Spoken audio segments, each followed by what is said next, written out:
पुरानी हवेली का सीक्रेट। रायगंज नाम का एक छोटा सा टाउन था, शांत, हल्का सा, पुराना सा, जहां सब कुछ ठीक था सिवाय एक चीज के। टाउन के एक कोने में एक वीरान सी हवेली थी, पुरानी, झाड़ियों में छुपी, और लोग कहते थे कि वो हवेली हॉन्टेड है। कभी कभी लोगों ने वहां से रोशनी झलकती देखी थी और आवाजें भी आई थी, जैसे कोई पुरानी दीवार के पीछे जिंदा हो।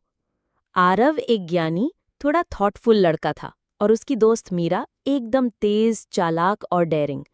एक दिन लंच के वक्त आरव ने मीरा से धीरे से कहा, कल रात हवेली में एक लाइट झलकती देखी और एक अजीब सी आवाज आई थी, जैसे कोई पुरानी छिलमन हिल रही हो।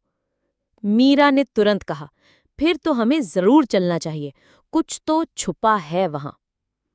उसी रात दोनों ने प्लान बनाया। साइकिल निकाली, टॉर्च ली, एक मैप बनाया जिसमें हवेली के साइड गेट का जिक्र था, और फिर निकल पड़े उस राज का पर्दा उठाने जो सालों से छुपा था। रात का समय था, चांदनी थी, लेकिन उस चांदनी में कुछ अजीब सी ठंडक थी। हवेली के गेट पर आरव ने एक हेयरपिन से ताला खोला। मीरा ने हल्की सी तारीफ की और दोनों अंदर चले गए।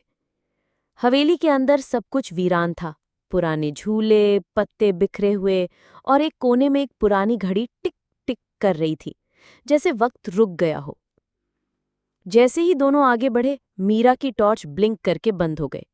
अंधेरा छाने लगा, और तभी एक हॉल के अंदर से आवाज आई, खर्र, खर्र, जैसे कोई सांस ले रहा हो। आरव ने घबरा के मीरा का हाथ कस के पकड़ा। मीरा ने कहा, ऐसे ही नहीं भाग जाते, देखना है तो सब देख के रहेंगे।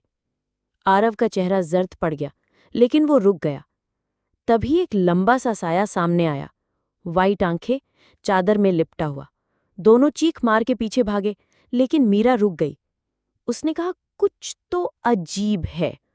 उसने कुछ किया तो नहीं, वो सिर्फ खामोश था। दोनों चुपके से उस साये का पीछा करते हुए एक कमरे तक गए। वो साया किसी और का नहीं, राघव अंकल का था। एक बूढ़ा आदमी जिसका चेहरा उदास था, आंखें थकी हुई। उसका रूम कुछ अलग ही था। पुराने टॉयज, बच्चों के नाम लिखी बुक्स और एक डायरी पड़ी थी एक कोने में। मीरा ने डायरी उठाई और पढ़ना शुरू किया। डायरी में लिखा था, मैं राघव हूं।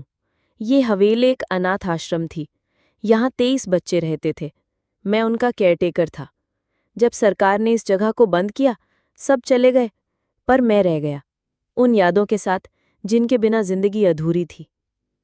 आरव डायरी पढ़ता रहा और उसका दिल भर आया। उसने कहा, मीरा, ये स्कैरी अंकल नहीं है, ये तो बस अकेले रह गए। मीरा ने डायरी क्लोज की और बोला, तो चलो इनकी दुनिया को फिर से रोशन करते हैं। अगली सुबह दोनों स्कूल के प्रिंसिपल के पास गए। डायरी, मैप, सब प्रूफ दिए। प्रिंसिपल ने स्टाफ को बताया और एक विजिट प्लान की गई। पूरा स्कूल स्टाफ और कुछ स्टूडेंट्स हवेली आए। राघव अंकल चुप रहे, जैसे विश्वास नहीं कर पा रहे थे कि इतने लोग वापस आ गए हैं। मीरा उनके पास गई और बोला, आपने सब यादों को संभाल के रखा, अब हम मिलके इन्हें जीवित करेंगे। फिर क्या था, सबने मिलकर हवेली को साफ किया। फेरी लाइट्स लगाई गईं, बुक शेल्व्स लगाए गए, वॉल्स पेंट हुई। एक स्पेशल रूम को लाइब्रेरी बनाया गया और उस पर लिखा गया, अंकल राघव रीडिंग हॉल।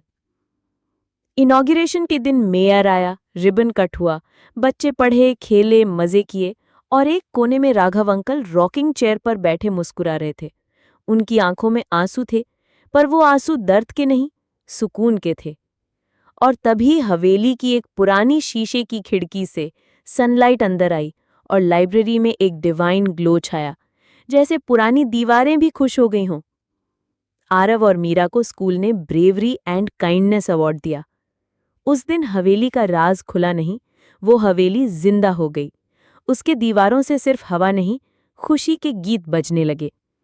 और एक आवाज सबके कान में गूंजती रही, कभी किसी पुरानी जगह को या किसी चेहरे को उनकी सूरत से मत पहचानो। हर अंधेरे के पीछे एक कहानी होती है, शायद दर्द भरी, पर प्यार से भरी भी।